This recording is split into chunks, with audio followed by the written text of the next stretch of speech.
はまっすぐに走れ道の果てで花が震え君を待ってる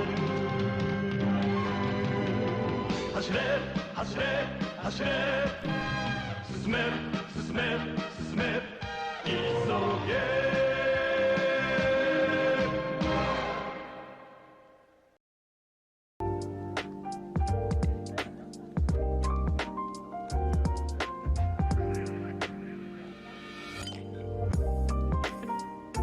Hello everyone, my name is Notepad and I write games for fun, so what are we doing today? Well, today we're going to be working on Midnight Anima, most likely Kenshi Oyumai's Midnight Anima. Now, formalized some things down, made things sometimes a little bit more clear. As you can see, I got the first few pages done. Effectively, I have the preface and explanation. Now, when I said I'm gonna go full theme, I wasn't lying. I am going to go full theme on this shit. And is that literally saying I'm going to gaslight everybody into believing that this is a legitimate game? Yes. I have this entire thing here. Lore is about as simple as you can get. The world was cast in darkness after hero returned from slaying the chaos lord. But his return heralded a different kind of evil. Monsters still rampage in the countryside, and without a leader, quickly the nations of the land began their wars against one another. With the hero's death during the second war of Eastus and Weston, a malaise of dread set upon the land. Disease, poverty, black magic, and vile demons began to appear. The Lord of Chaos's final act caused the world to fall into chaos itself. As a group of branded, it's up to alleviate the worst sins they can before they inevitably meet their demise over and over again. Then I have, here's the explanation of the lore from the point of view of somebody translating all this, because that's kind of the gimmick, you could say, is that this is edited and translated. And when I mean that I'm going full ham on this, I'm not lying. Generally speaking, also for those interested, for the few people, I'm using IMFL English for most of the headings, as well as Ubuntu for the main body text. I like Ubuntu. I think these two go relatively well together. I usually like sans serifs when it comes to body text. I think they look a little bit better, and I like IMFL English because it looks kind of good. I like the way it looks. It gives a grime to things. Now, for what the actual game is, right here, 2d6 as well as a d100 represented with 2d10s, 3 to 4 daring heroes, and a dungeon keeper to run the game. Situation erupts, character may make a check to determine if they are successful. Attribute checks are you just roll under whatever your skill is, and a skill check is you roll whatever your skill is. So if you have an attribute of 8, roll 2d6, try to score under an 8. You have a 42% in your sword skill or something, rolling under that 42% is success. What I should do, I would probably do a little bit more. I did add crits to the game because I needed to add crits because crits are really important to the game, to all of these games in one way or another. And because they are important, it's like, all right, let's desperately try to manage this. And my god, it actually kept the size of the notepad document like it's supposed to. I am amazed. So, what do we need to do exactly? What's the plan? Well, the plan is probably today and Wednesday is character creation. There's going to be a lot of character creation. And that's going to be... Actually, let me...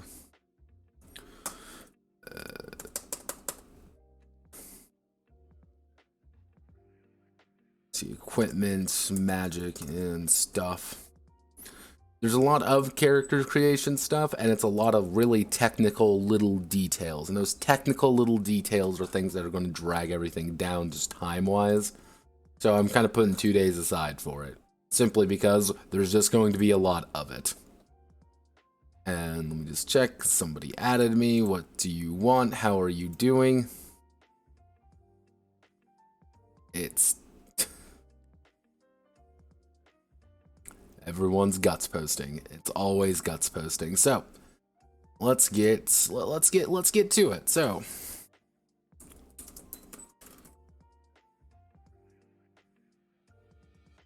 becoming the Brandon. So also as a justification for things, the in-lore reason, quote unquote, is that all the heroes are called branded. You've been branded by a demon, and that's why you are kind of more capable of actually fighting them, as well as your inability to die properly. You keep getting auto-resurrected because they find it funny anytime you die. And that's kind of the entire thing, with the in-game reason being taken from the 2chan post. I believe they just outright took Berserk's brand of sacrifice while crowbarring in a reason for Dark Souls Resurrection. Nothing outright mentions it, because again, high theme, fuck everything else. That's all we're doing. Also, I changed some things around here. If you can probably notice, I put this in here because Twitch was saying I should. And yeah, if something doesn't look right, just tell me. I'll do my best to fix things. But let's get on with it. So, becoming the branded. A branded is an unfortunate soul which has been killed by a demon, then brought back to life. By having their soul be branded.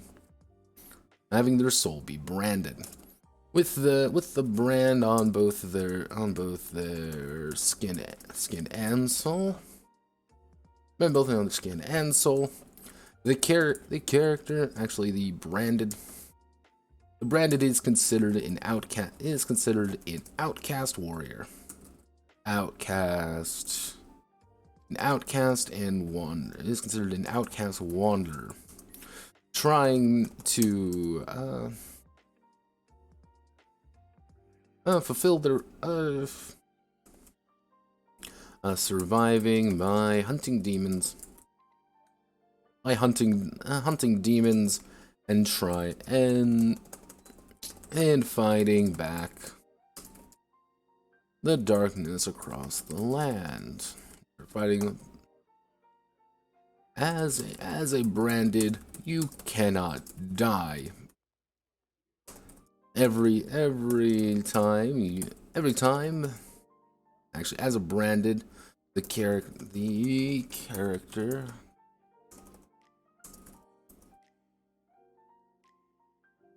Wanderer cannot die. They will instead stand back up.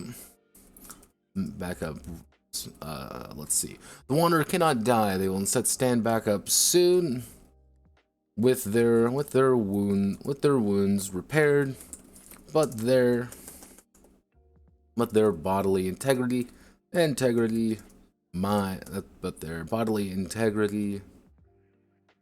mind and soul being irreparably damaged. This also allows this brand, while the brand makes them unkillable, makes them weaker every death. Let's see. While the brand makes them weaker every death, they are able to manipulate the energy of those they slay to empower themselves. Let's see. To empower themselves, restoring their own rapidly dwindling life force. We're pretty much doing the good old-fashioned Knights of the Old Republic 2 logic. Pretty much, you as a person absorb energy from other people. If you kill something, you're going to absorb their body a little bit.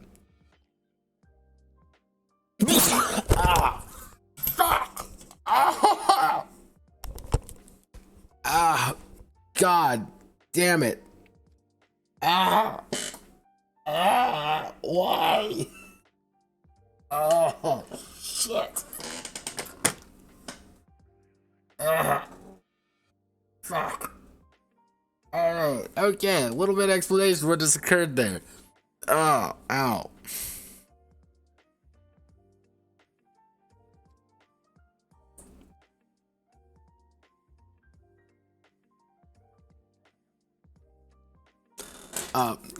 I tried to hit the button to mute. Failing that, my phone ringed. I grabbed the phone, tried to hit the button to mute, then I sneezed, and then I went forward and just punched myself in the nose like a fucking moron. Ah! Ah! This is it. This is my penance. This is my penance. This is what I have to deal with. This is my sin. Restoring their own rapidly dwindling life force. When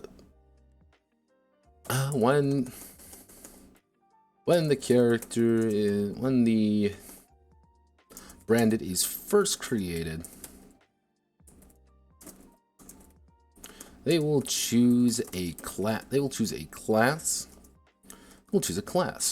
Which determines their initial attributes, and skills. From there, the is able to continue down. Actually, let's see. Their initial attributes, skills, and talents. We'll go with talents. I know that's not quite the right word, but pretty much what I'm trying to emulate here a little bit is actually here's the odd thing, because if you take up Dragonquest, for example, this is Dragonquest. And let's do actually Dragonquest classes.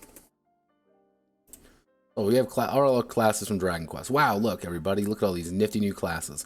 So we're going to go here, Dragon Quest 6, everyone likes Dragon Quest 6. And let's say, for example, the martial artist. The martial artist is going to be able to use all these different things. That's the big thing. They can use all these different things. The drawback, you could say, the drawback being that they can't use like a weapon. They can't use a gun, for example, or something like that. Yeah, skill points, learn like fan, staff, claw, fisticuffs.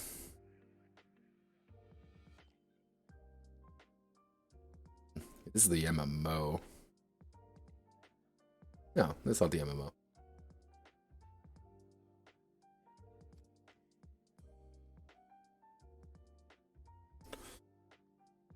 Ugh.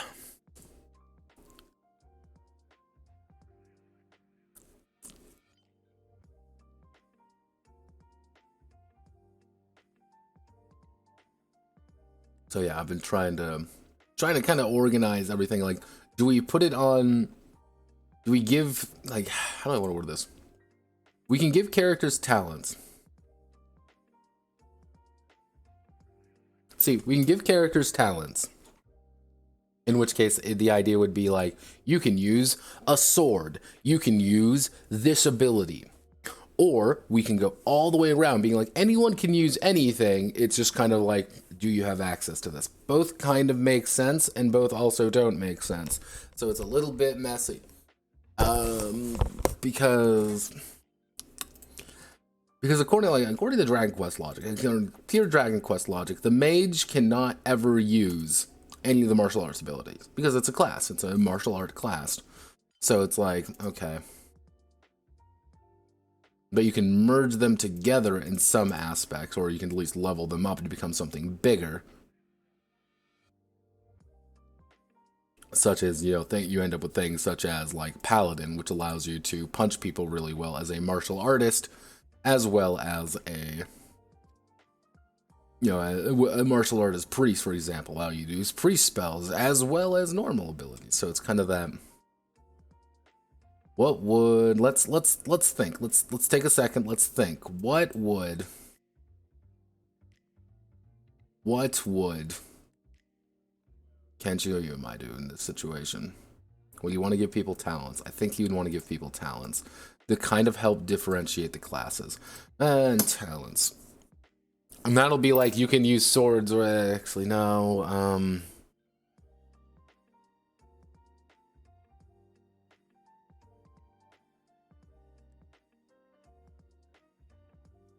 no. Why, you don't need talents. That's not what we're looking at here. But that would also, no talents would help. Unless we make it talents be like literally like your just basic ability. Okay. Choose class determines their initial attributes, skills, and talents. Later on, the branded may will be able to take additional classes, and additional classes,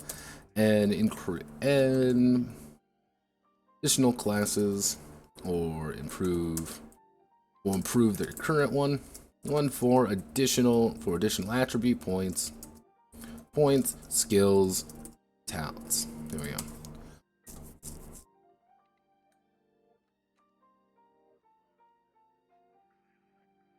Because that will help mitigate the fact that certain characters are going to be able to do certain things but not do others.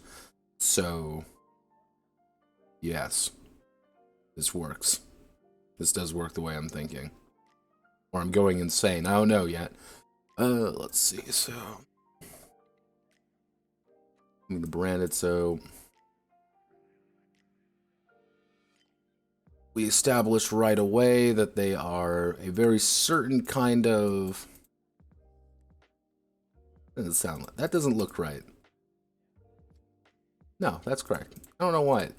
Let's see, that looks correct. We've established that the branded are people who have been killed by demons, but they come back to life because they've been branded by the demon.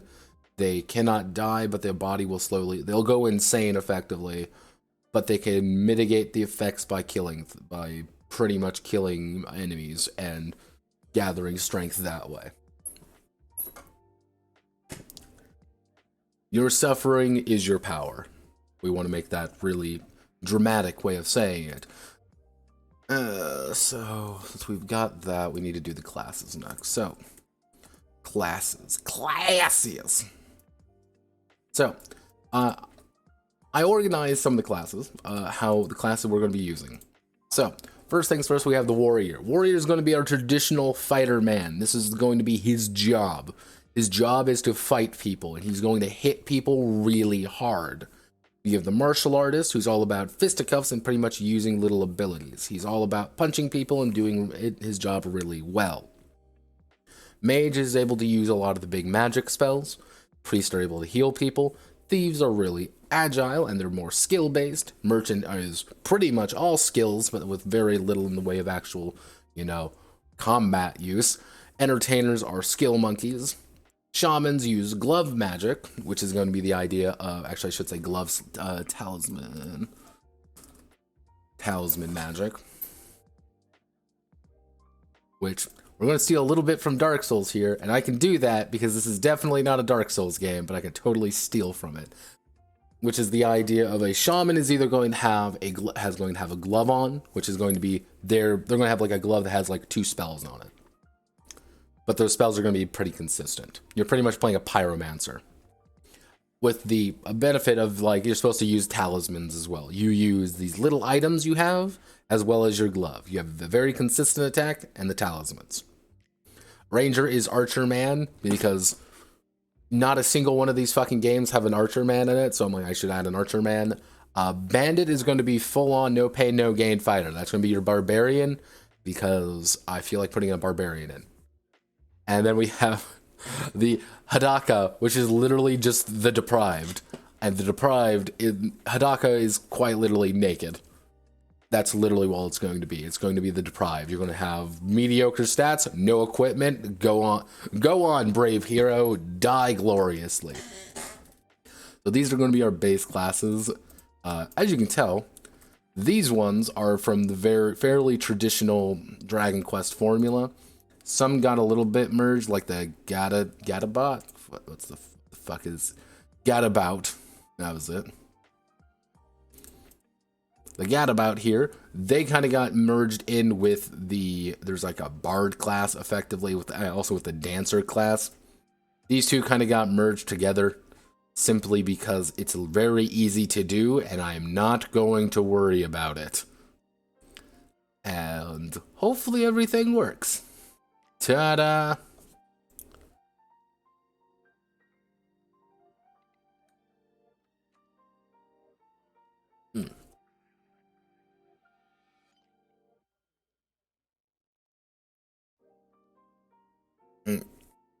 Ow. So I kind of merged the entertainers together, and then it's also with like the bard class from Sword World, because I put some of the Sword World stuff in there. Let's see. We have Glenn. Okay.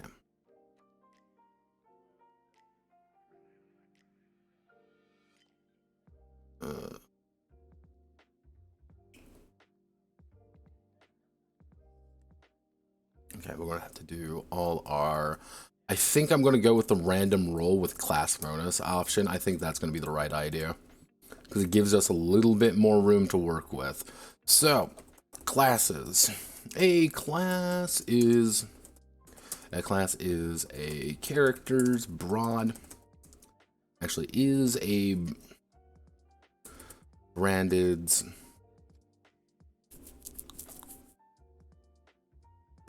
Yeah, as a branded a class is a branded broad set of abilities and skills, allowing them to fight the enemy or support their allies. Every branded starts with only a single rank in a class, signifying their base class.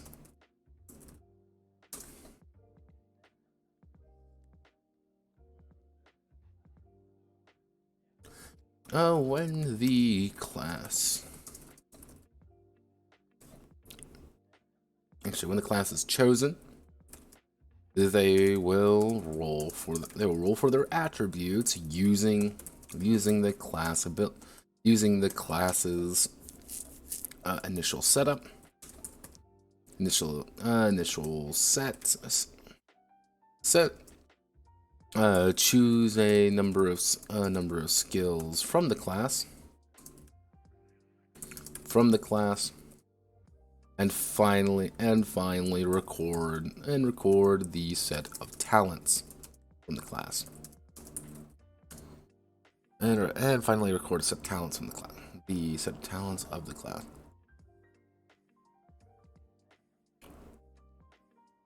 Okay, now we're going to explain them. So, the warrior.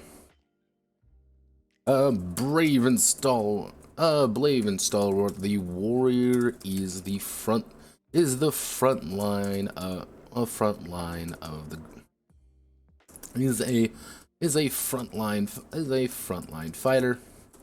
fighter dedicated to the arts of combat and surviving on the battlefield. Often they were knights, mercenaries, or just talented swordsmen who found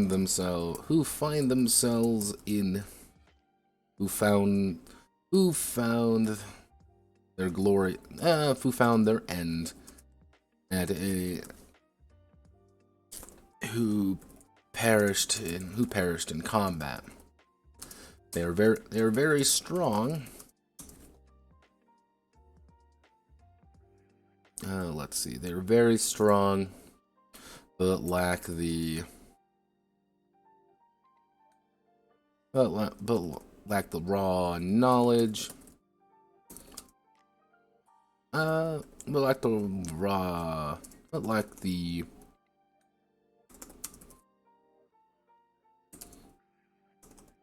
And how do I want to word this? They are very strong, but lack the raw knowledge and speed of others. Martial artist. Wise and quick. The martial artist. Martial artist is a fighter employing their body to maximum effect. Using a disciplined style of how do I want to word this? Using a disciplined style of how would you word this properly?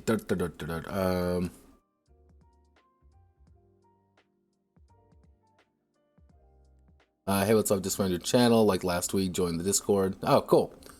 Let's see. So, this game in particular, well-crafted idea. So thank you for the follow. This game in particular is called Midnight Anima, and Midnight Anima is, I can't believe it's not Dark Souls. However, I believed that you can't make Dark Souls in vacuum and just put it into tabletop games.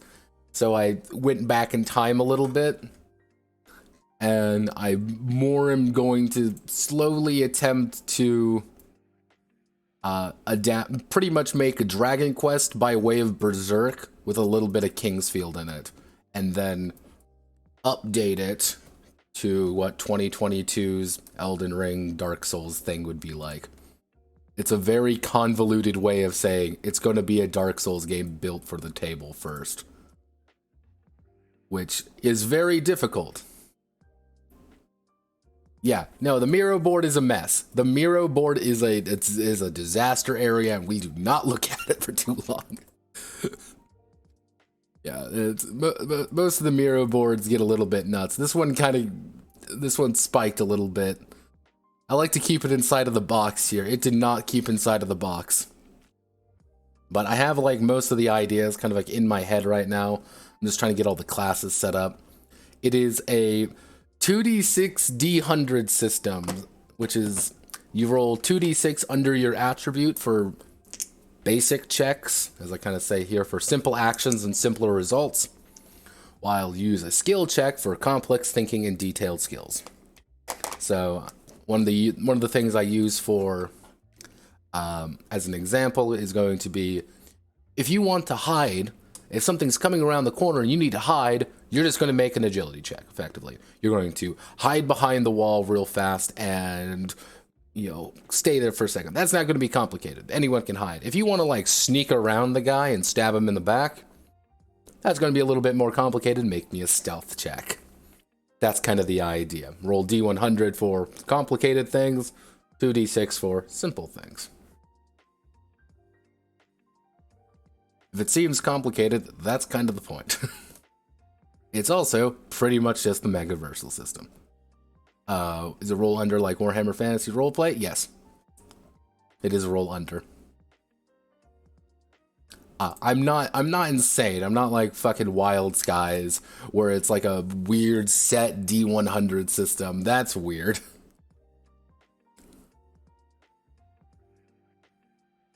Yeah, Warhammer Fantasy was actually my first role-playing game. So I have a very special affinity with that game, and I do enjoy it a lot. I haven't been able to... I need to read 4th edition. It's been forever. I need to read 4th edition, but I haven't just gotten around to it. And people keep wanting me to go over 3rd edition, but that's a nightmare on wheels. Wise and quick, the martial artist is a fighter employing their body to maximum effect using a disciplined style of... Hey, nothing wrong with that. You always gotta learn. Using a disciplined style of combat to punch, kick, into submission. Their doom was most likely. Their doom was in the heat of combat, where their body was of little use.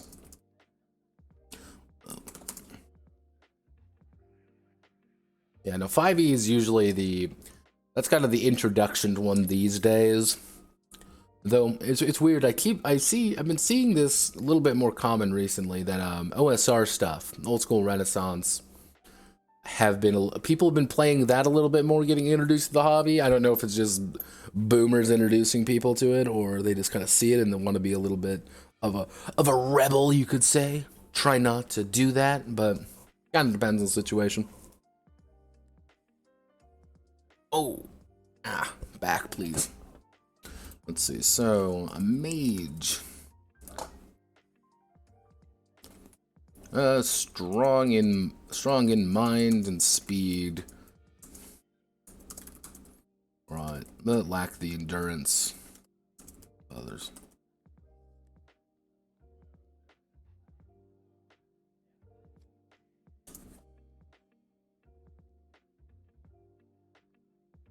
Oh God, I punched myself in the nose earlier, so I'm like, my nose is like, oh God, don't sneeze. So mage.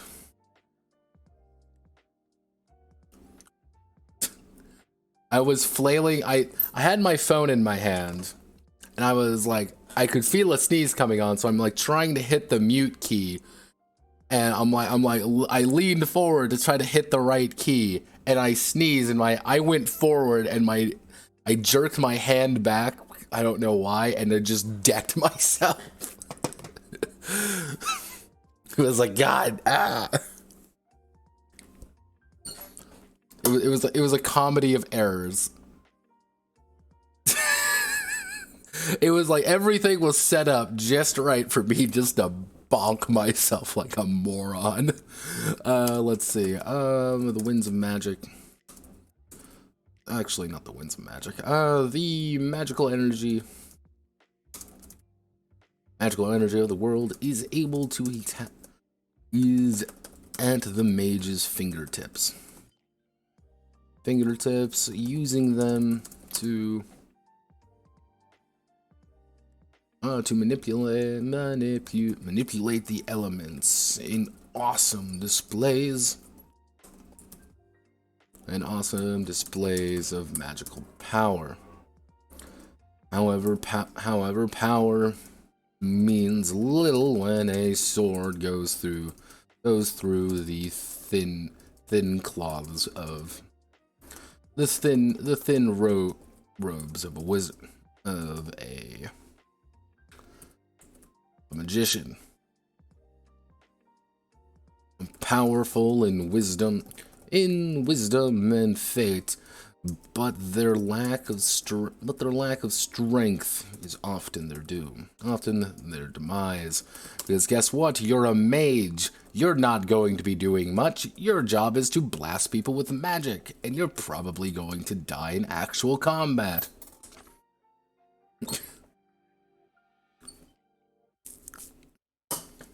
Always remember the secret technique of don't get hit as a mage, just dodge. Why aren't you dodging? Healing person. The church is a powerful entity in the land, but with the hero's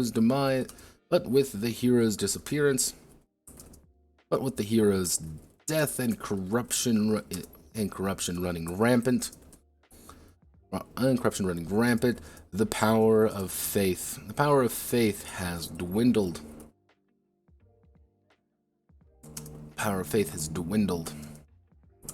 The priest is a member. The priest is or was a member of the church. Their death being a tragedy, or perhaps a well-organized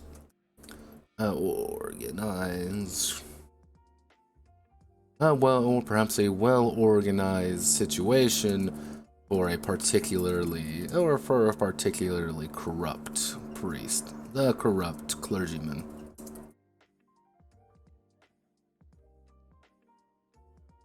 Let's see, sorry, slinging questions your way, but talking about the church and the hero. Curious about how you're approaching your Not Souls lore.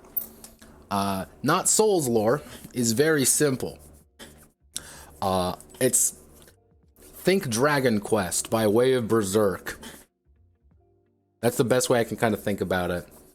Is there was a fairly traditional Dragon Quest situation. There's a hero, there is a church, everyone, and we have to defeat the bad guy, the Lord of Chaos. And that happened. The Dragon Quest game occurred already.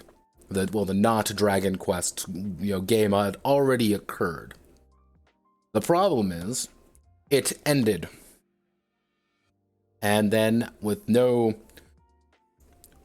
super Lord of Chaos to keep everybody in line, the hero returned and everyone started fighting again, which eventually led to the hero dying in a war.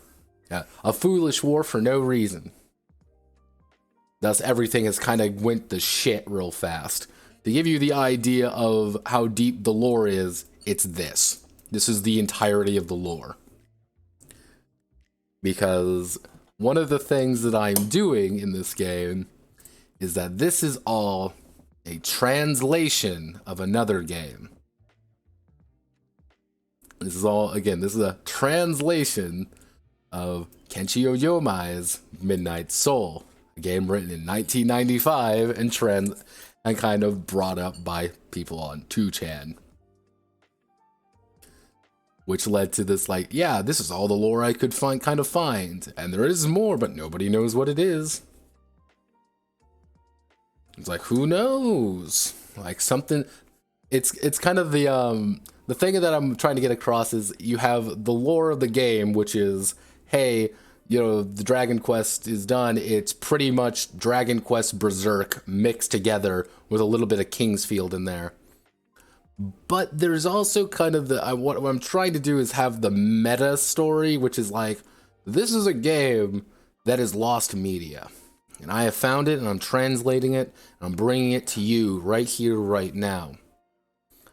And with some of the, this is just a guy's passion project that's pretty old. It's old.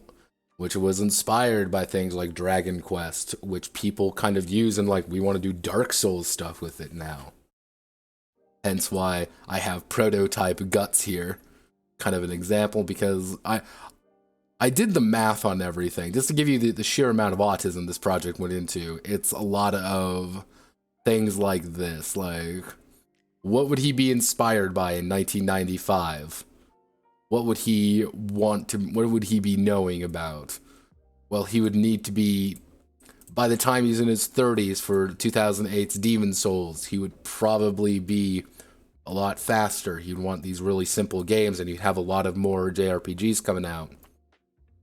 Which, by 3rd edition, isn't really his. That's one of the things I kind of inadvertently changed, is 3rd edition is just a bunch of 2chan notes. Which is what brought to me right here. The lore of the game is just as important as the lore of what we're doing. And it also lets me justify anything that doesn't make sense. If something doesn't work, translation, man, what does it do? It's great. Because again, I needed to get in the headspace of what I needed to go back in time and pretty much build. The original idea was how do I make a Kingsfield game and update it to Dark Souls 2 and all that? Because my theory is things like Dark Souls do not exist in vacuum. From Software did not just sit down one day, let's make Demon Souls, slap it on the table, and it just was there. It was a combination of things. It was a combination of previous experiences, previous games, previous pieces of IP they had. Moonlight Greatsword is not something that's just kind of there for fun. Moonlight Greatsword was the main piece of equipment in Kingsfield. That was one of the big things in Kingsfield. So it's okay, we have all of that. But then I needed to think, okay, it's 1995 when this guy would have written this game. But you don't have Dark Souls without Berserk. You don't have Dark Souls without Dragonquest even. Because it was really weird when I was comparing all of the classes between Demon Souls and Dragonquest. They are almost one for one in some aspects. Because they're very simple classes. And then I'm like, wait a second, it's 1989. Fucking Sword World's out already. So no shit, I'm gonna have to think like that being in here. I'm gonna have to think of this being in here. All these things kind of merging together. Because Dark Souls is a video game. Elden Ring, Dark Souls 1 through 3, they are video games first. An Estus Flask is not something unique. It's a fucking healing potion. A bonfire is not unique. It's a checkpoint. If you really think about, if you apply paint thinner to all of Dark Souls, you can break everything down into really just mechanical parts.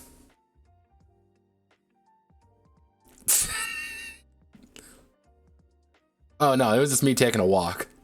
All of the, like, the entirety of this came from me taking a walk one day. It was just a nice little walk, and it was just like, well, I need to think about this like Kingsfield, so it's going to be like a Kingsfield game. And I wrote down Kingsfield 1994. I'm like, what else came around that time? Well, Berserk came out in 89, along with Sword World. Dragonquest came out in 95, late 95. I'm like, who would write this thing? Well, this random dude, who would be about 20, published in a low-budget magazine. But then in 2008, Demon Souls came out. Why would he like it? For these reasons. Like, it's just this, like... If Dark Souls is the summation of a, 20-plus years of work, this is a summation of a fictional summation of 20 years of work.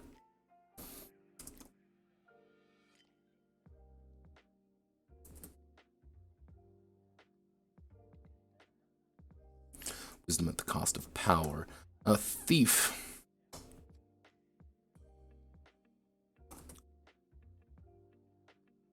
Thief. With the chaos erupting around the world, the thieves find themselves a dime a dozen. Let's see, thieves find themselves a dime a dozen, able to steal to survive, or give to the quote needy if they are noble. A thief, however, no matter how skilled they are, many thieves end up on the wrong side of the blade. Agility, speed, power, luck. Speed, power, and luck all make a good thief. But rarely a smart one. And then merchant. Merchant, this is a Dragonquest class, by the way. Like, merchant is a fairly, like... I've pretty much had to, like, do a full thing on Dragonquest, and I've learned. I've had to do my best. So,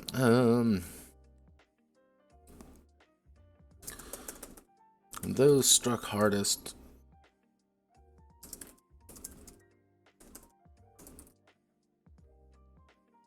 By the chaos have been the regular folk.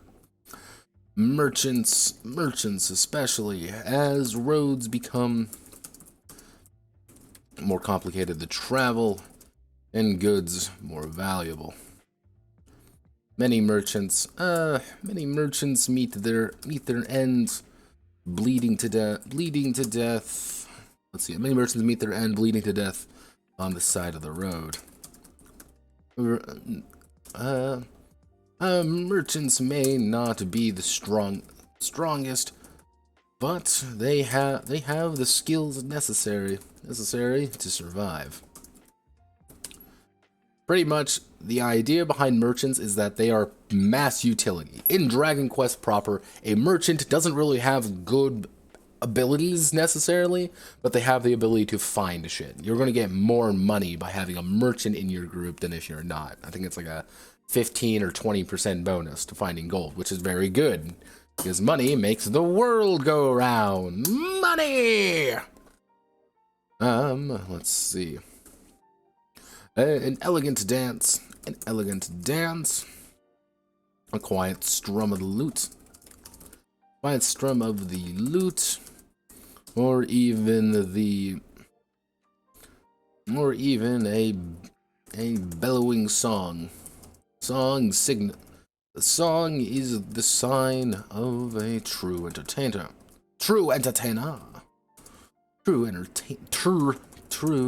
I can fucking spell true entertainer. While their trade is useful, they are also disposable, with slit throats being common payment. Entertainers make up for a lack of how do I want to word this? Pretty much the idea is that they are skill monkeys compared to the merchant, who has they have like very specific talents and very specific skills. Entertainers are very average in everything, but they have a shit ton of chosen skills that they can just choose whatever they want. If you want to do a build, you're going to do entertainer. You're not going to have really high attributes, but you're going to have very good skills, which could be the difference between, living and dying violently. Entertainer make up for this for lack of raw talent make up for a lack of bodily strength. Make up for a lack of power with a in-depth knowledge of skills. In-depth knowledge, actually, with a plethora of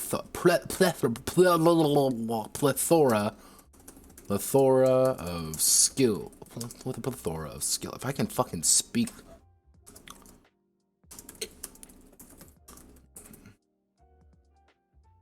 Alright, if I can speak today. A plethora, you're British, I believe. No, shamans, ancient spirits and wise teachers. When wise teachers need tending, shamans are individuals who can call upon the spirits to aid them with the chaos surrounding the world. The spirits have turned their back on it, leading to many to deal with the shaman.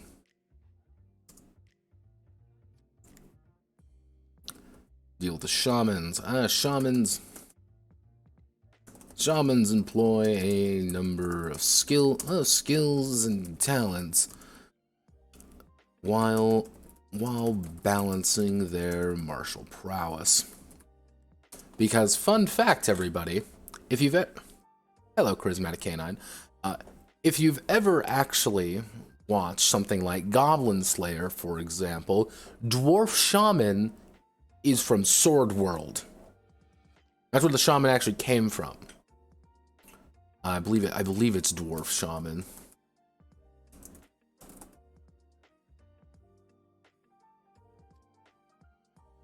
Yeah. This particular character right here, he is from Sword World. You can kind of argue that most of the cast from Goblin Slayer are actually characters from Sword World just as much as D&D, as they are pretty much the same thing. But Sword World's a little bit more interesting in that regard. But yeah, like that's why if You're like, oh, all of these sound like classes from D&D. What about Shaman? That's literally the reason, is because in Sword World you have the Shaman class. And they work exactly the way he does. The more you know, everybody. Let's see, okay, and Militia Prowess. Okay, we've got 3 more. So, Ranger. Ranger, deep in the woods and forgotten places. Rangers ply their trade. Rangers wander in seclusion, often with a bow in hand. These forgotten people are just as forgotten in death, mauled or murdered by unseen forces.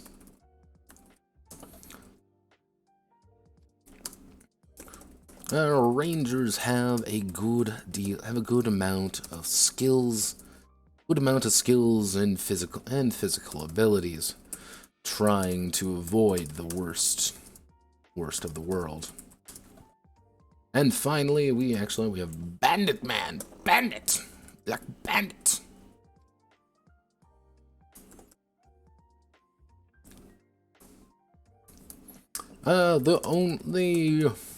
Let's see, the second oldest profession is a bandit. Is a marauder. The desire to take from others and claim it as your own. As your own. While bandits may be common and their strength unmatched. Let's see. While bandits may be uncommon and their strength unmatched, a spear in the gut, or a knife in the back, will inevitably spell their end. Strong, powerful, and pretty stupid. And then we have the deprived, the Hadaka, otherwise known as the naked guys. That's all they are. They're just naked. Oh god. Something. 3, 2. Ow! The Hadaka. Some are simply left to rot. The Hadaka Senshi. The Hadaka are one. Naked, lone, and ready to die. They were killed violently, and often with extreme prejudice.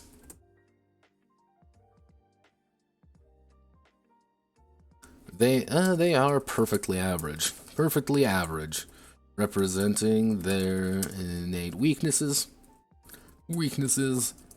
and strengths. With nothing to their name, they struggle to survive. They struggle to persevere. There we go.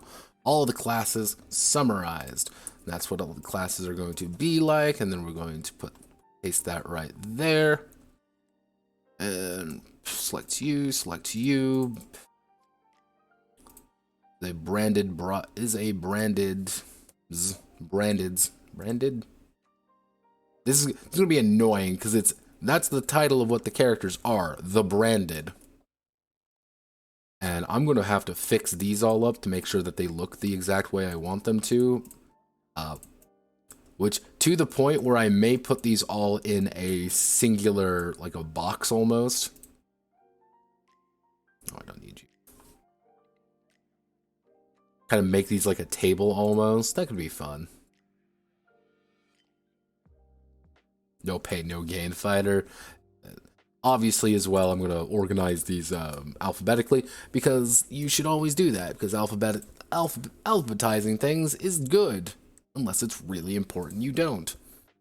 So, the class is a branded Branded the broad set of abilities when the class is chosen. Okay, so choose whatever these are, kind of give a brief rundown of what they are, and then we go to attributes. Attributes. There are. Let's see. Let me do the exact attributes we're working with here. Let's see. Strength, agility, resilience, wisdom, luck. Do I add style in? Do I add style? I think I should add the style because style is important, because style would allow certain characters to be more charismatic, and if you're more charismatic, that means that you don't really have to worry about that in things like Dragonquest, because guess what? It's a fucking video game. You don't really need to make charisma checks or anything like that. Here, that might be important, so I'm going to add style in. It's kind of the input of charisma. There are let's see, 6 attributes. There are 6 attributes which define how the branded approaches the situation, as well as determine their health, as well as determine some of their abilities. So we'll do, there are 6 primary attributes and 3. Is there? Let's see. There would be hit points, magic points,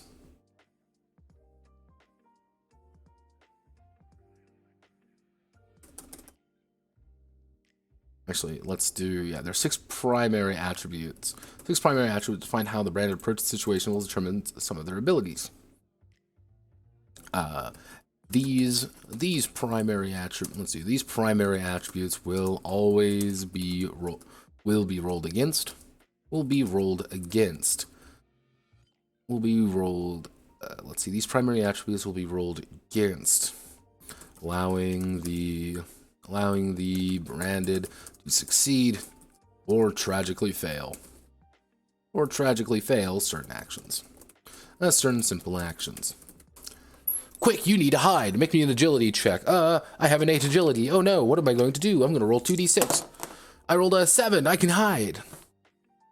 Quick, make me a quick charisma check. Make a quick style check. I need to make sure that, quick style check. Make sure that they want to listen to you even. Oh no, I rolled a 9. I failed. They don't want to listen to you at all. You're a fucking branded bastard. Nobody likes you. Go away. What? He's Grand Pearly Gates. The Dragonquest. Like, here's the thing with, like, fun fact. Here, fun fact, everybody. Translation is a very difficult thing. Translation is odd in a few different ways. And, like, sometimes when you're looking at some translations, you see it like, why does this always look weird? Or, like, why is it like this? And usually the case is either people look at it and, like, people aren't going to understand that, or you end up with things like Grand Cross.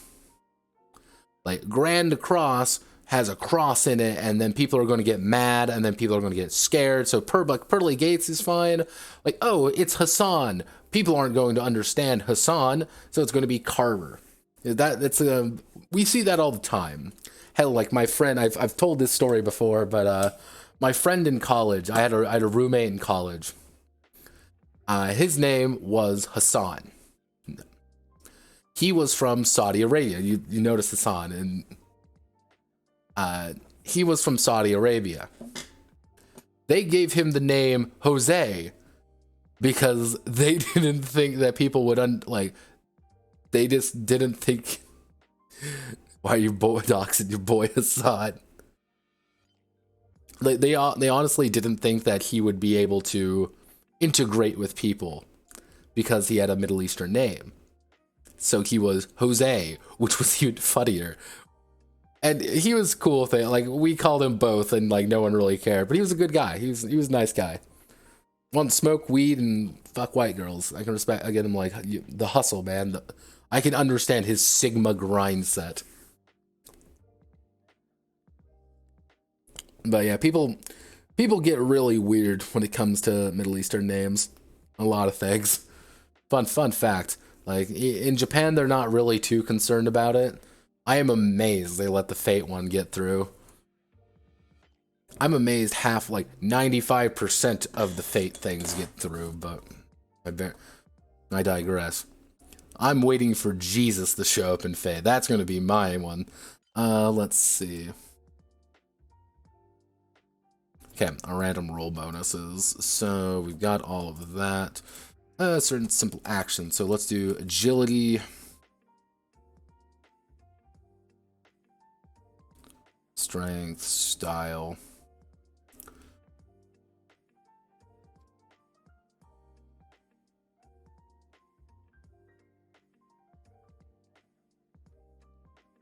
Really be this.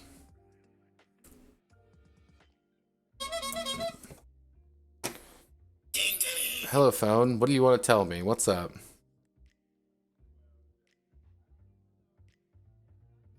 That's worrying.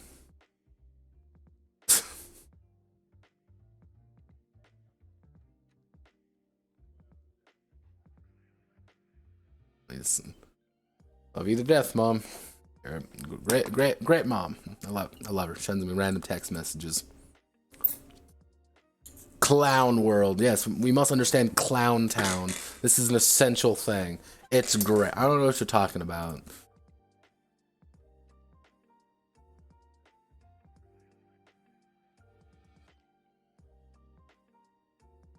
I'm going insane. No, I am not going insane. I'm literally just a fucking idiot. But I am correct. I was like, something isn't right here. I'm going insane. Okay, so agility, luck, resilience. Let's do Agi, LCK, RES for resilience. Res, I like Res, STR. Style, STY. Most of the time you can just do this. If I really want to do an STL, but I want to do STY, and then Wiz is going to be Wisdom, obviously. Now, why do I do this? Because it's a lot easier to write, oh, it's your Agi plus Res, or whatever. It's easier to write that for me anyway. It makes things easy. What are we branded by? Demons. We're branded by demons. Because this is the lore we're working with. Which, don't worry, the Kenshi Oyumai saga has continued, as you can see here, as I literally have an entire explanation of who this guy is, and why I have come to do this. Even better, when I can just say, blame the Russians.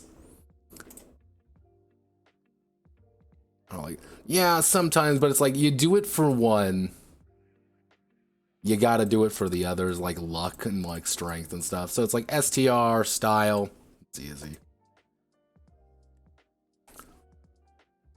Or you can be really cursed and do this.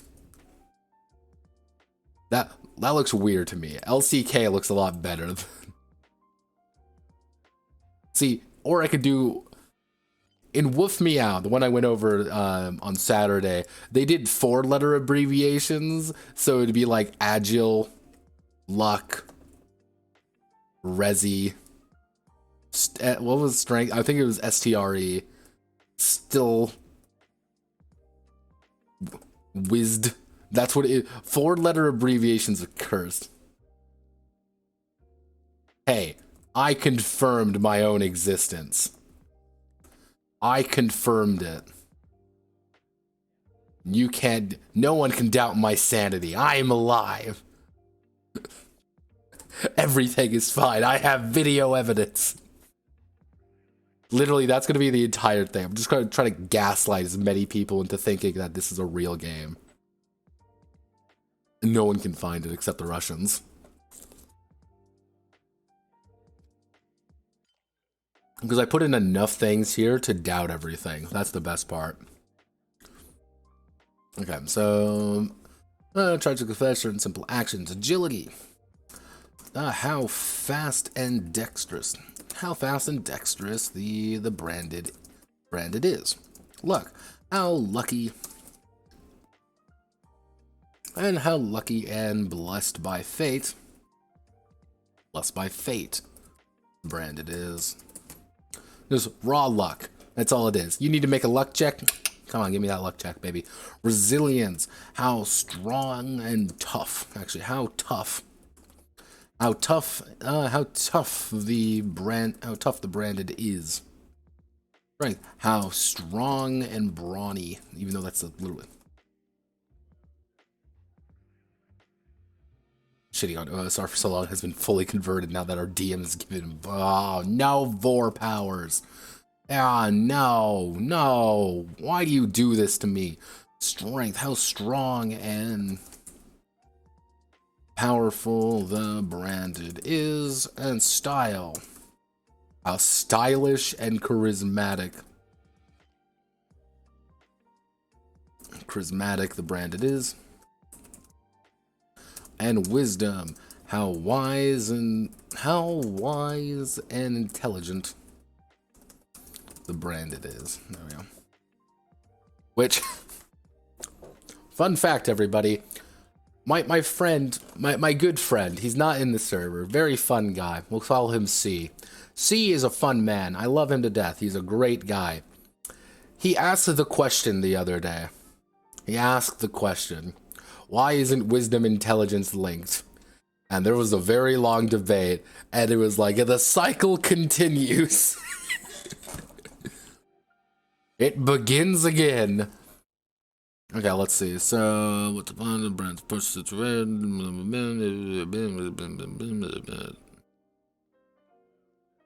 Okay. Each of these attributes are determined by the branded's initial class. Branded initial class. That as determined below. As determined below. And you know what this means, everybody? Did I hear? It's time for tables! Yeah, tables! The fun part. I love tables. They are holding my family hostage. Please send help. I'm actually curious how much, like, I want to try to do like actual formatting in this version and see how much actual formatting I can do in just Google Docs. So we're going to go there, we're going to go here, create and share. Now, also, since we have someone relatively new here, well crafted behind, I'm going to say that we have someone relatively new here. This is called the Notepad Autism Project. These are all games I've worked on in one way or another. Let's see which one. Yeah, all of these are in various degrees. If we go to the Zolder for things, these are all the various bits and pieces. Here's also another helping of them. We also have Metal Saviors broken up. Metal Saviors is on the press. It does work, by the way, everybody. Oh, we don't want that. Weekend Warrior, Zolder for things. Yeah, all of these right here. Everything you could possibly want, I've probably made. And I keep having to debate with my storage being always on the vague crisis of wanting to collapse horrendously. It's great. But Untitled Spreadsheet, Midnight Anima, we are going to need to do.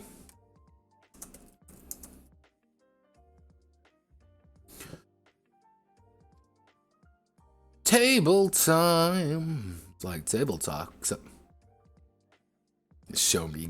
Oh, Gai? You want Gai? Alright, here, give me 1 second. Yeah, here's Project Gai. If you ever want pure sadness. This was a massive commission project I got, which was actually very fun to go over. I say it's like, oh, it's this horrifying thing. Like, Gai was actually very entertaining to make. I will say that. Very entertaining. I got to do a lot of work with it. A lot of stuff went into this game. And there's a reason I like doing commissions, because I'm allowed to do weird things. People usually want, like, creativity breeds in restriction. That's all I will say. The other really gay game that I made was, where is it? Gachimuchi. Yeah, here's also Gachimuchi Nirvana Seekers. Wait, so furry RPG? Yeah.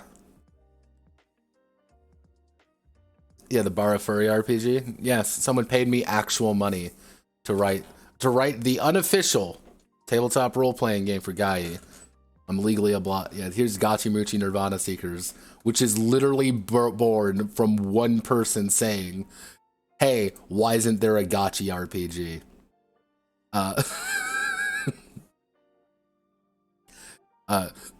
This is usually the line that I give people, being like, why should I play Gachimuchi Nirvana Seekers? This is what I usually give them.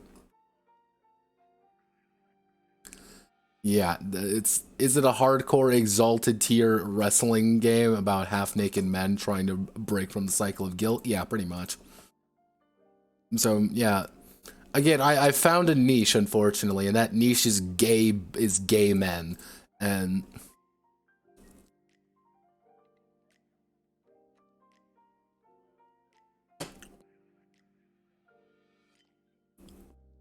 yeah, it's Gachimuchi Nirvana Seekers was literally built because I wanted to do a game called what did I end up calling it?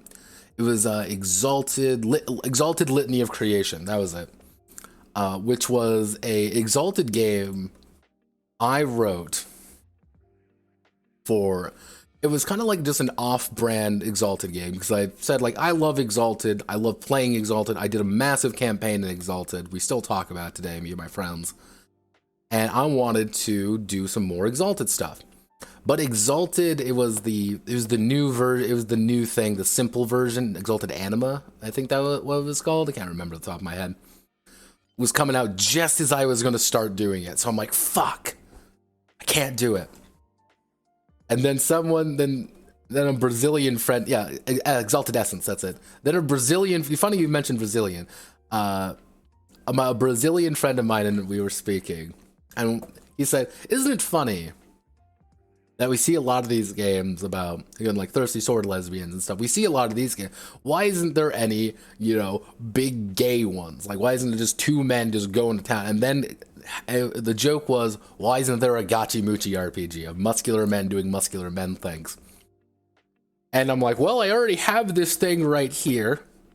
I have this thing over here. Why don't I take these two things and combine them together? And thus Gachimuchi Nirvana Seekers was born. A very over-detailed game I should go back to probably in a few months.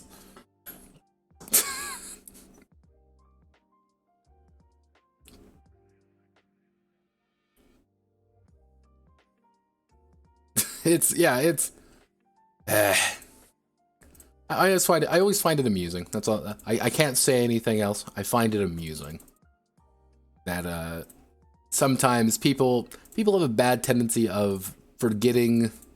It's like, yeah, you can have more than like just one thing because it's easy to sell. Here's my red pill of the week, everybody. It's a lot easier to sell women than it is to sell men. Gay men are very hard to sell. Lesbian women, easy. You can sell that to anybody, and it's nobody is really going to be like, oh man, I hate this, unless you're like the Chinese government. That's why you see a lot more. It's just easier to kind of get across.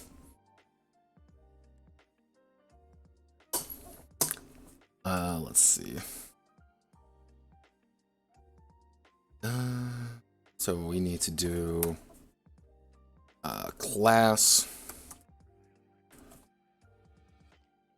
Actually, no, it would be agility, luck, resilience, strength, style, wisdom, warrior, martial artist, mage, priest, thief, merchant, entertainer, shaman, ranger, bandit, not brandit, Hadaka. Okay. Now this is where things get a little bit hectic. We get fun money.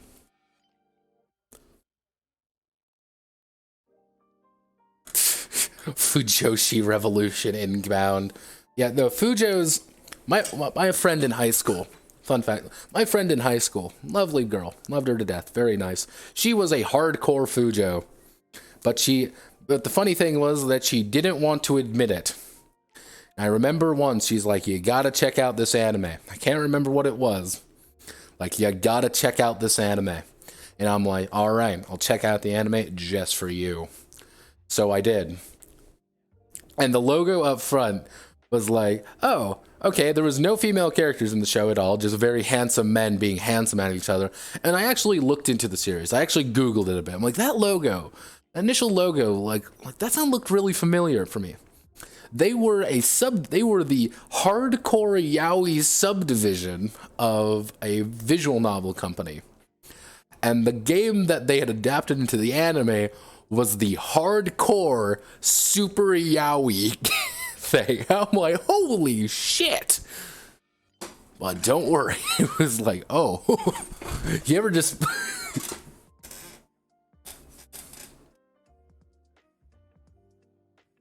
I think she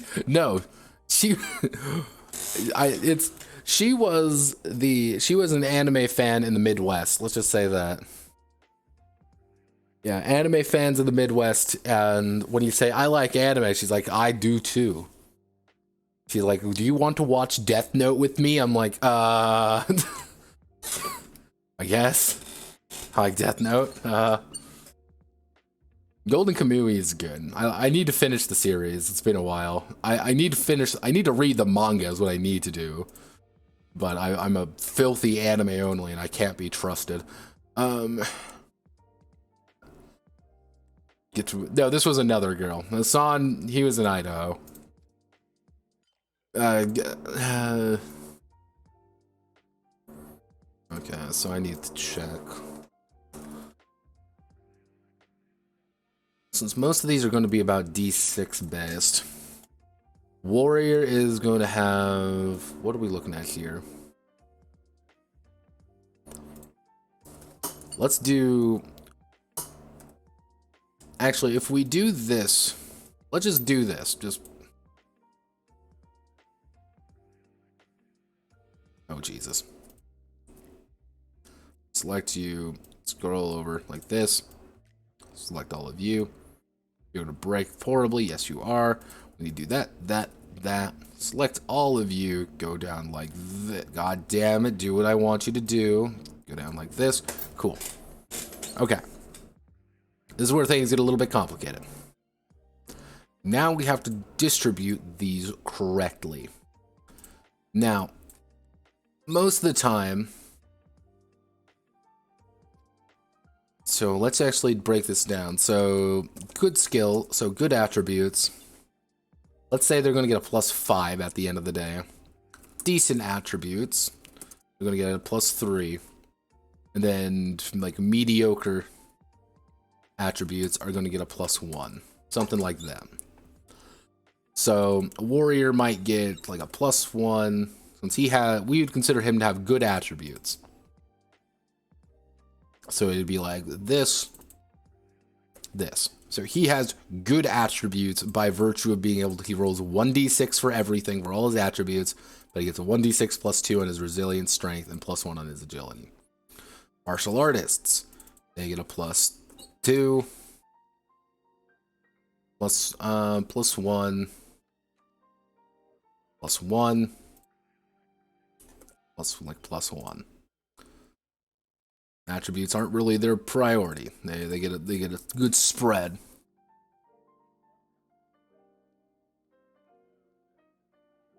How did he get to Idaho? He was it was an exchange program. See, also, to any of you fuckers, to any of you motherfuckers who always say, I have just potatoes. No. That is the godless South. The godless southern Idaho. That is potatoes and sadness down there. Let me fucking tell you. I am from the God-blessed area of North Idaho. That place is wheat. Good wheat. Wheat and hope. That is what is in North Idaho. And Californians, unfortunately. But that is a price I'm willing to pay. God-forsaken Californians. Grain, baby. North. North Idaho's a weird place. North Idaho is a very bizarre, strange land. Actually, let's give you pretty decent wisdom. We're gonna give you really fuck all. You're gonna have decent attributes, but you get magic. I'll put a note over here, but magic. So adaptability, you're going to get +2 to your wisdom, +1 to your resilience. You know, but magic. Thief, they're going to get a good spread. They're going to get a +2 here. And a +3 to their agility. That's all. They're big agility guys. That's what they want to do. They want to dodge. Merchants get fuck all attributes. Actually, they're going to have mediocre attributes. They're going to get a +1 to their style. Actually, no. They're going to get a +1 to luck. That is what they're going to get. +1 to their luck. You know, but talents. Talents plus skills. Entertainer. They're not going to get much except +1 to style. But skills. Shaman. They're going to get a +1 to their luck. +1 to style. And +1 to wisdom. But magic gauntlet. Ranger. They're going to get +2 to their agility. +1 to luck. +1 to resilience. So I'm noticing we're getting a pretty decent here, decent there. Strength is a little bit wonky, but that kind of makes sense. But what we can do here is give you a +3, big on strength, and big on resilience here. So you get a 1, 2, 3, actually 1, 2, 3, 4, 5, unless we take out the luck. Actually, we kill the wisdom, kill the luck. You have a +3 instead, but you get butt skills.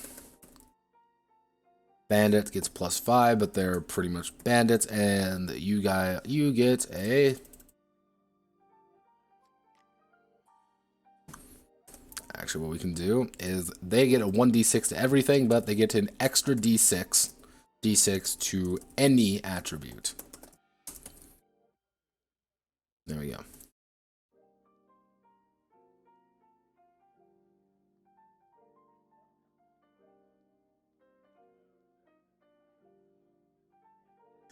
True.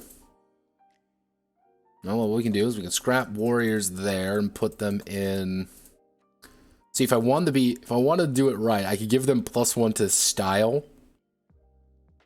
and pretty much make sure that they are the dashing heroes that they're supposed to be, or we give them strength. No, let's give them resilience, actually. Let's do +3, +2, because your resilience will be higher, because you'll be the tankiest of them, because you are technically the tankiest warrior. That's your entire job. So, let's do a quick look. Let's just do this just raw, looking at the numbers. That's what we want to do. We just want to look at the numbers completely raw right now. And let's make a warrior. He's going to have his agility, actually his AGI. His AGI is LCK. Alright. His resilience, STR, his style, and his wisdom. Let's fucking roll some dice, baby. Let's roll some dice. All right, his agility is going to have 2. He's going to have 2 agility. He is going to be horrendously slow. His luck is going to be 3. Not very good. We are not doing very good right now. His resilience is going to be 9. Pretty good resilience. He's rolled a max on his resilience. His strength is going to be 8. He's doing pretty good. He rolled a 6. His style is going to be 3. Style is going to be 3, and his wisdom is going to be 3 as well. All right, he rolled pretty decent. He rolled really good, actually. Damn straight. Look at that swag. It's called having drip, Ironside. I don't think you would understand. If I've learned anything with Dark Souls over my time, it's that to maximize your drip is to maximize your abilities. God.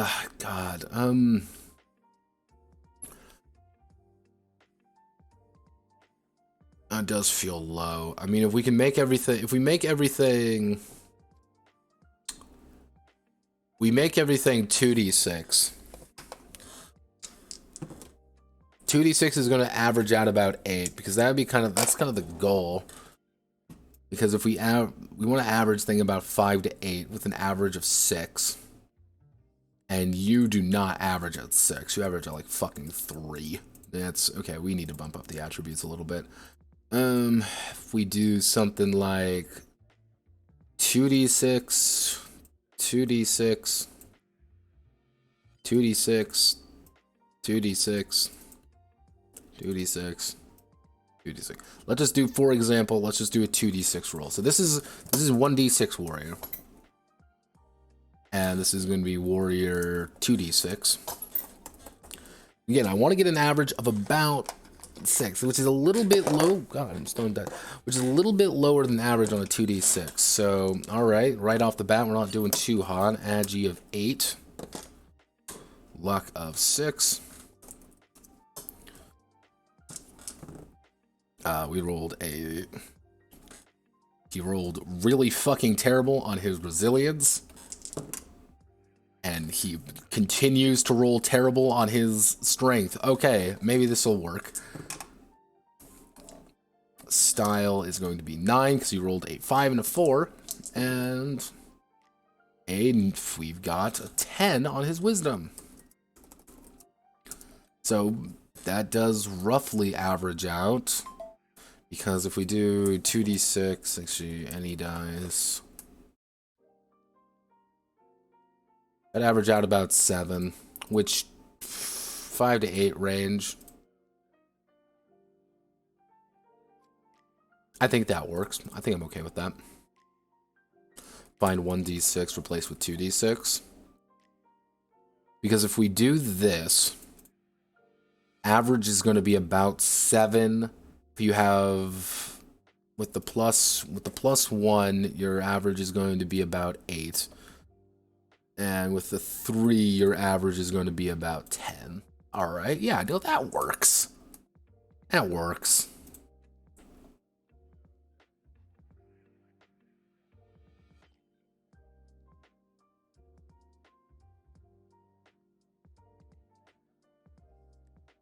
What is drip? Don't mean to question the methodology. Can't you just say the average will be 3.5 for D6 and compare it off that instead of going with...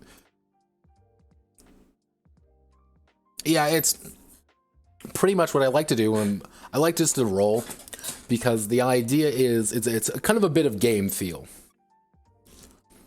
It's kind of that idea of a little bit of game feel, a little bit of like looking through it, and it's saying like, okay, rolling 2d6 might get me this. Rolling a d6 means I have an average of 1 to 6, and this is a big thing for any game designer out there. Anytime you have something like ranges, always think what is the absolute minimum and what is the absolute maximum a character can roll. And kind of plan accordingly. Because you can have all the averages in the world. All the averages in the world can say things. But the first time a player is like, hey GM, I rolled a 15 on 2d6 with my +3. Like, what do you do in that situation? You look at it, you cry. That is what happens. You cry. You die on the inside. Man who had that happen before. It's so would make a good priest. See, he's not even a good priest, which is the problem. That's the funny bit. He's not even that good of a priest. But he would be a warrior. He's very mediocre warrior, but that kind of fits with the idea. Rolling the dice is like tasting the salt in a dish despite having followed a recipe. Yeah, exactly. You can follow a recipe all you want. You can look at everything just perfectly, but sometimes life is going to throw you a fucking curveball. So sometimes it's good just like, does this feel good? And I think this feels better than this. Because that +3 on a d6 is going to mean a hell of a lot more than it does on the 2d6. But mind you, I still have to roll 2d6 under 6 is still a fucking awful roll. It's like, well, I rolled double 6s. Like, that's a critical failure. Like, that's a critical fuck up. But like, oh, well, my resilience is 10. I feel really good about my chances. He says, rolling a fucking awful roll.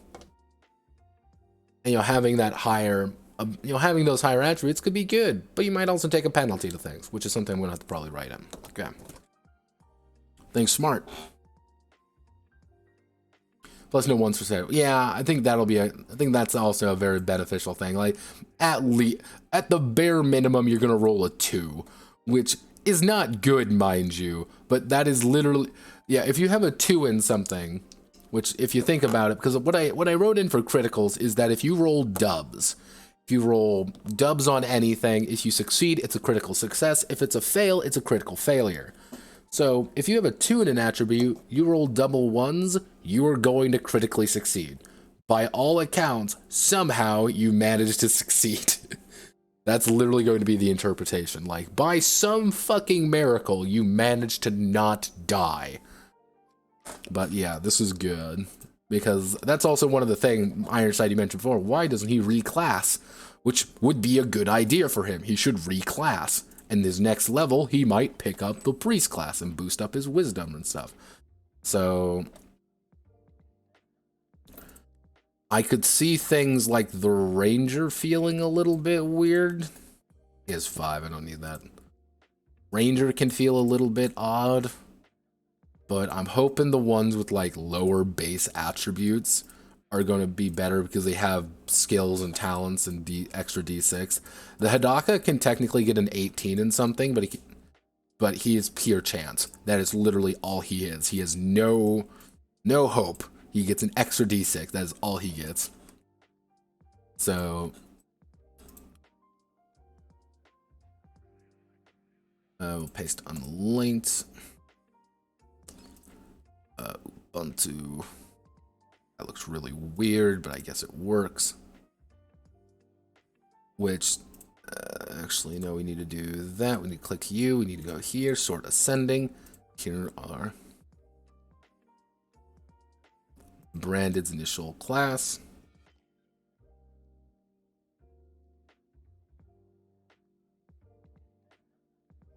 Because I kind of decided, I did finally make my choice. What the idea is going to be. Because you need to present, the thing is, I needed to present some kind of risk. Is your attributes here are the thing that you're going to consistently lose. That looks really weird. Can I bump you up? No. So every time you die, you're going to lose attributes.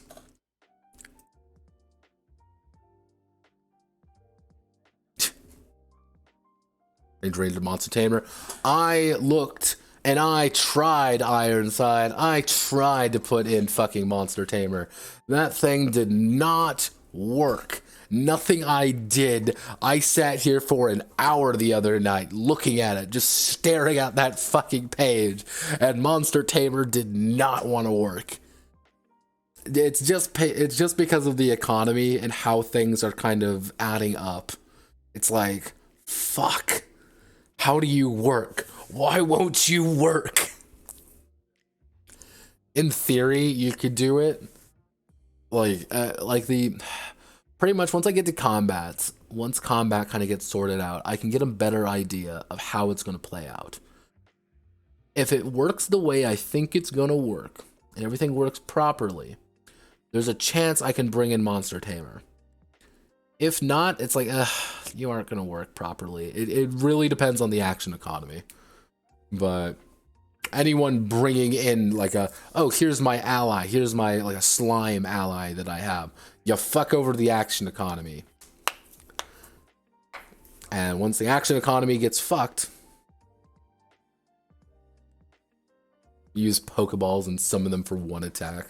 That could work. That could work, but it's also like then you have to do every single monster to have an ability like that, which is like, oh fuck. Oh fuck. There we go. Class agility. Okay. So we determine all our attributes. These are how we generate our primary attributes, and then we're going to go down here is. So after the primary attributes have been determined, the branded can then calculate their derived secondary attributes. Their derived secondary attributes, which determine important things such as health, magic points. Actually, see, the proper way of thinking about it would be, and here's the thing: mage, cool. I want to use Frizz. Guess what Frizz is going to use? It's going to be MP. Cool. Magic points. Makes sense, right? This is a logical conclusion of A to B to C. Let's go to Warrior real fast. Let's see. Double-edged slash. Well, oh wow, look everyone, it uses MP. Fuck. So we just use, I guess we just keep MP for everything.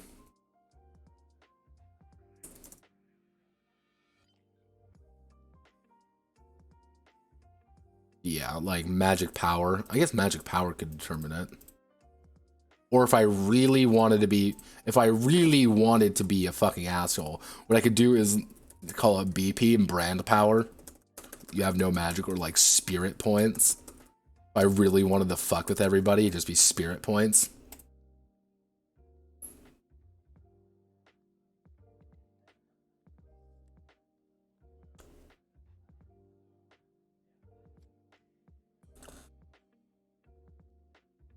Power points, that could work. PP power points. PP poo poo man.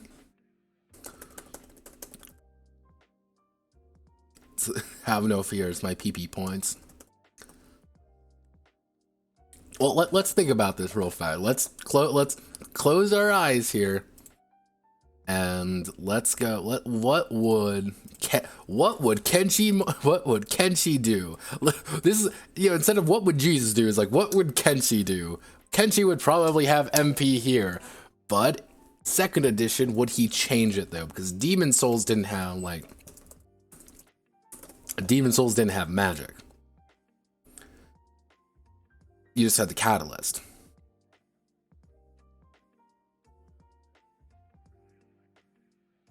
Because you didn't have, actually.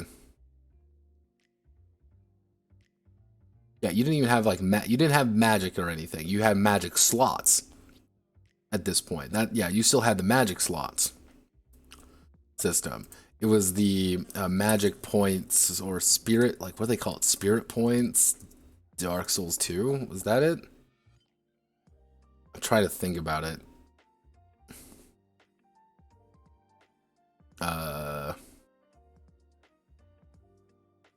Was it 3 who had it? It was 3, wasn't it? Magic Bar DS3. DS34. Yeah. FP. Yeah. Focus points. Dark Souls 3. God, that'd be way too far.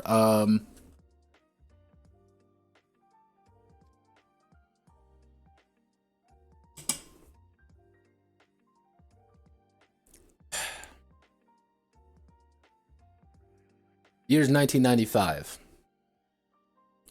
Here's 1995, you've just written this game. You really, really like Dragonquest, you really like Kingsfield. Kingsfield doesn't use magic. Does it? Does Kingsfield? No, Kingsfield 1 doesn't even use magic. It's very simple, like...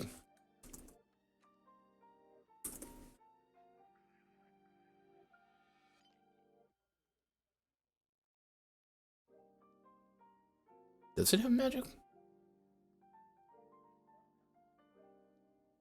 No, no, not really.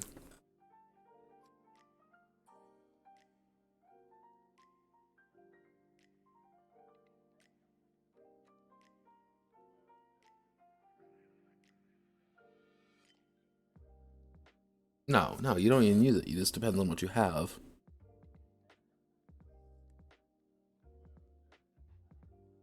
So, would he use focus points or would he keep with MP or magic power? Because Berserk didn't have magic power or anything.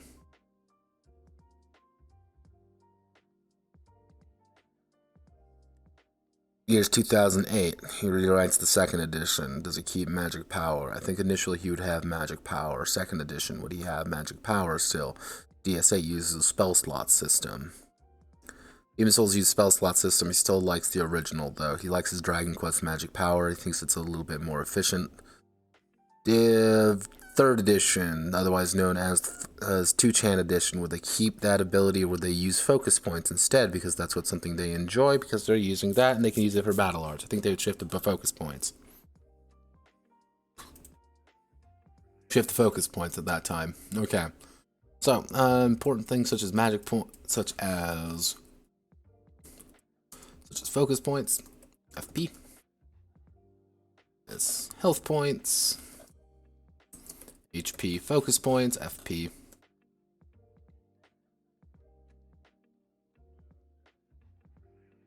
And defense. So, health points. Let's determine our health. Now, attributes primarily in Dragonquest.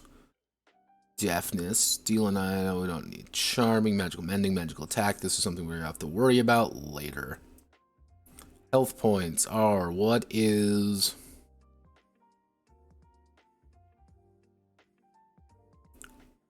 dependent on this. So it's depending on your resilience.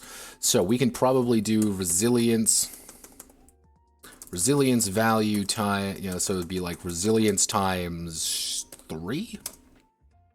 We do resilience times 3. What would be our averages? So if we average out about 7, let's just say we average out about 7. Minimum, we're going to have 21 at this. So actually, average is going to be 21.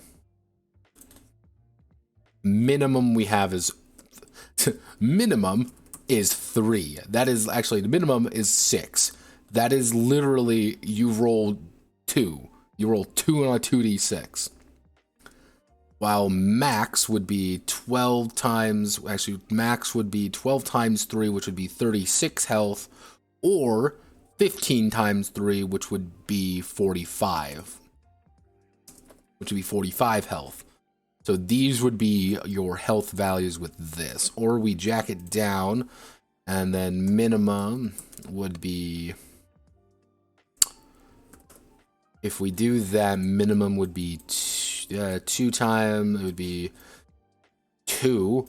Actually, it would be, no, it would be 4. 4 average would be 14. Maximum would be, that's 12 times 2, 24 max, plus 15 times 2 would be 30. A little bit more controlled in numbers. Even if you are strong, you're not going to be immortal. You'd want it to be 200%, other than 195 to 200%. 200% of value. So, like...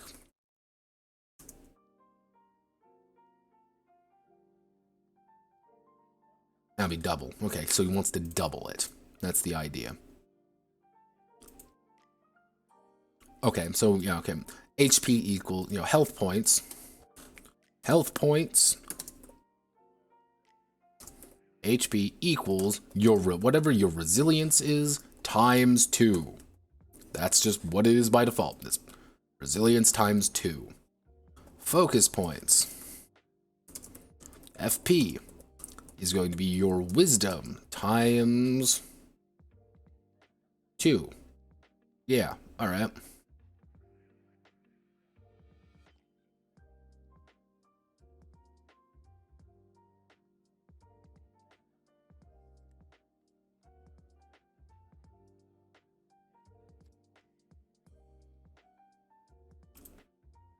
Yeah, so actually,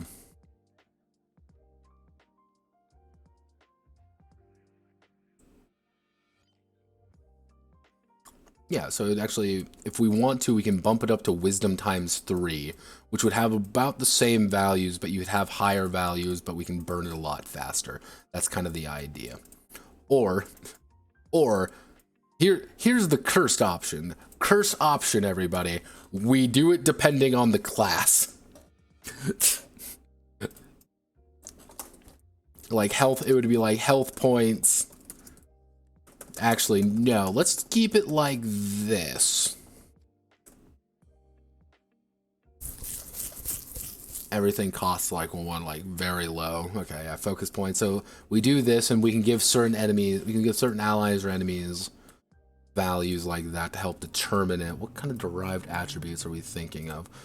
Strength. So actually your attack, we will do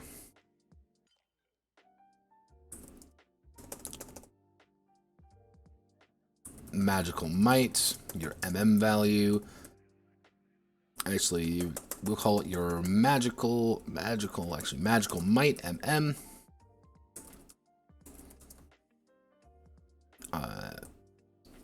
MME, your MMI versus your MME. So your MMI is going to be your wisdom. Wisdom time, it's going to be wisdom plus level, your med. No, we don't need that. Do we need that?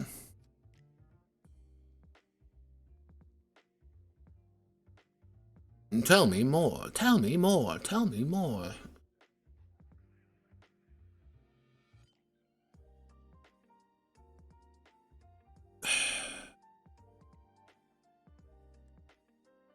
Being 9, we wouldn't need to worry about 9. Why would we need to worry about 9? 9 isn't a factor. 9 came out in 2009. That's a non-issue. We don't need to worry about magical might or magical men. We don't need to worry about that. Everything post 6. Everything pre 6 is fair game. That, we don't need it. So, have that. Okay. What we'll call is our defense value, our DV, which is going to be our agility.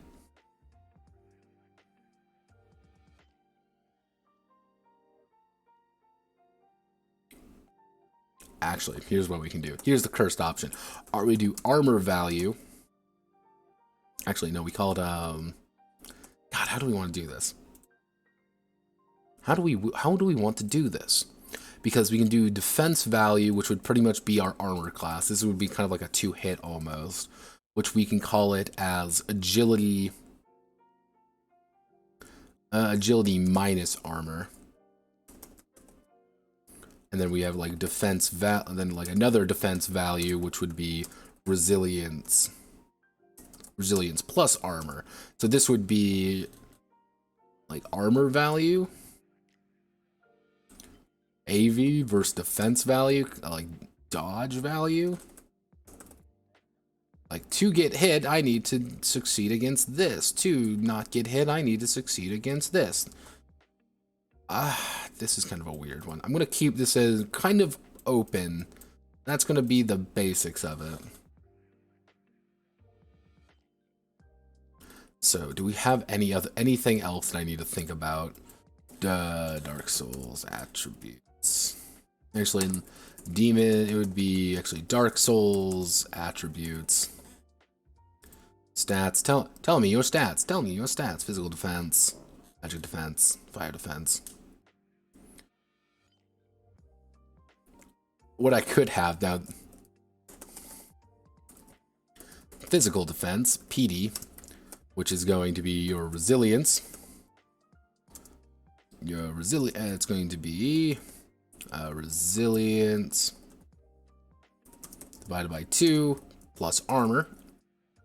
I am getting stabbed. I am getting hit. I'm getting beat up. Magic defense, MD, which is going to be your wisdom divided by 2. Which is going to be your wisdom divided by 2. It's a lot harder to defend against magic than it is to defend against basic physical attacks. And we can probably give a raw, like,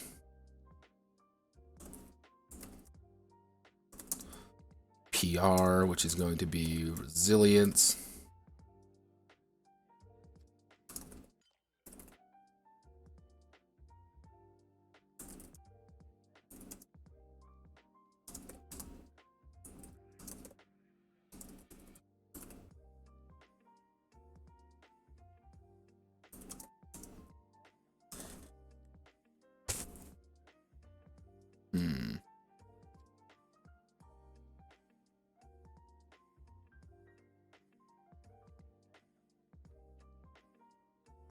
Floor, ceiling. It's great. Of course, we're probably going to have to go low. We're going to have to, you know, round down. Like, that's just going to be it. Like, round down is going to be the big idea. So physical defense. I get hit by an attack. I get punched right in the face. I take 5 damage. If I have a resilience of something, so let's say I have a resilience of 6, 3 plus whatever my armor is, I'm going to resist that much damage. Magic defense. I'm going to get hit. I'm going to hit by a magic spell. It's going to be my wisdom divided by that much. I'm going to be able to kind of resist things. Physical resistance is going to be my ability to, like, break out of something. I am bleeding. Like, my ability to resist bleeding or something. I'm going to have to make a check versus my resistance or something. To stop bleeding or something occurs like that. Magical resistance. Same idea with, like, magical effects. I don't know how I want to handle that. I will debate myself on it in, like, the middle of the night when I'll come up with, like, a brilliant fucking idea. So, other primary attributes have been calculated. I'm going to keep this right here. This is literally just going to be me having to, like, sit here and think. Because, in theory, I think I have how, like, I will say, what I'm going to do. I'm going to mark this in red. I think this works right here. Focus points being pretty high and and that actually, what I can do is I can just make that raw wisdom. Whatever your wisdom is, the amount of focus points you get. So characters who are pretty, like, supposed to be using it are going to get more. But we can give, like, the mage the ability to get focus points times 2. Like, you can use more, but spells cost an insane amount of focus points, so you need those. While, like, a bandit doesn't really need that many focus points because he doesn't really have that many talents to cast magic. That's not the point. Something like that, I don't know. I'm winging it.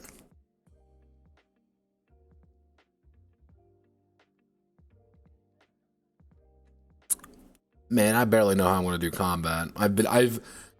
Combat has been, like, kind of a thing that's been on my mind for a while, and there's about 4 ways of handling it. And the 2 main ways I've kind of narrowed it down are the following. Either we do attribute combat, or we do skill combat. Attribute combat is pretty much going to be 2d6 versus defense.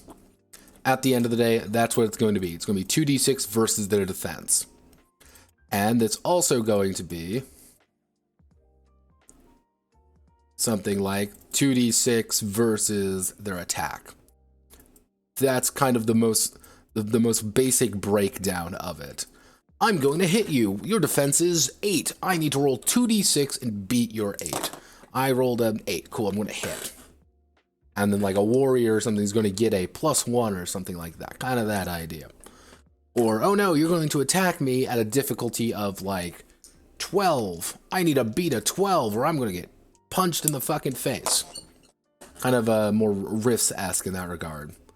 Alternatively, we have skill combat, which is going to be kind of more Call of Cthulhu, you could say, which is going to be skill versus rating, or how do I want to word this? Which is going to be more like skill to hit, and then skill to dodge. Like, both are remarkably similar, but both have very different assumptions. Because, like, what I want to get across is that enemies aren't going to roll that much. You, the GM, are not going to roll too much. You're rolling random shit. Like, well, I'm going to roll a d6 and determine if you, what do you fucking, 3, bad thing happens, fuck you. Or like, hey, you gotta, let's just say, like, yo, you try something, let's just roll a luck check or something. Make me a luck check. Or something like that. Just raw chances and just, you're rolling because there's a reason for you to roll. Both of these have different ideas. If we go with skill combat, it's the idea of you have a blade skill of 40%. If you roll under that 40%, you're going to succeed. You're going to hit the guy with your sword. They don't roll, you don't roll. But you might take a negative 20% because it's a scary monster or something. I don't fucking know. The other one is kind of a rollover, kind of a different system, different idea, but attributes don't really play a factor in skill combat, but they do in attribute combat. It's a mess right now, but I need to think about it a little bit more. But I've been streaming for 2 hours. We made good progress, I think. You know, it's like, generally speaking, we got to where I kind of wanted. And let's see, like, generally speaking, again, one of the things, like, it may not seem like we did a lot, but we did. We've got all the classes set up. We've also got all the attributes set up, and we've kind of got all of this. Because all of this is set up, we can continue forward. So on Wednesday, most likely, we're going to worry about, here, I'm going to actually mark this off to make sure I remember. Where is it?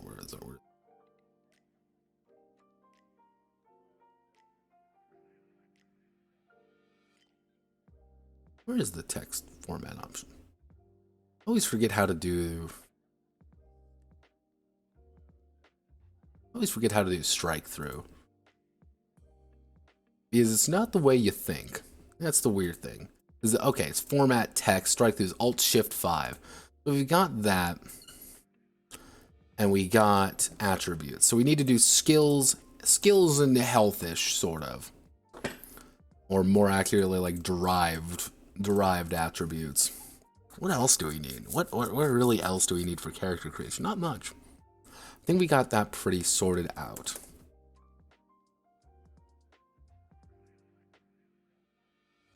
And it, again, sometimes it feels like it's like I got a page and a half done. I'm like, this is nothing, but it's like, no, there's a lot of stuff that did occur, and you have to explain stuff, and then you have to make sense of like why it works. It's like, God, why? But yeah, I'm gonna call it here for today, probably. Wednesday, my plan for Wednesday is I want to get skills done, but skills are going to be entirely dependent on this. I'm going to literally sit down and I'm going to do it. I'm just going to sit down and just bang my head against a wall to try to get it the exact way I want. And it does not help that I'm writing a Megaversal game as well right now, so that's a little bit messy. So thank you all for watching. My name is Notepad Ion. Hope you all have a wonderful rest of your day. Godspeed, good luck. If you need to yell at me for something, you know where to find me. I am away. Goodbye.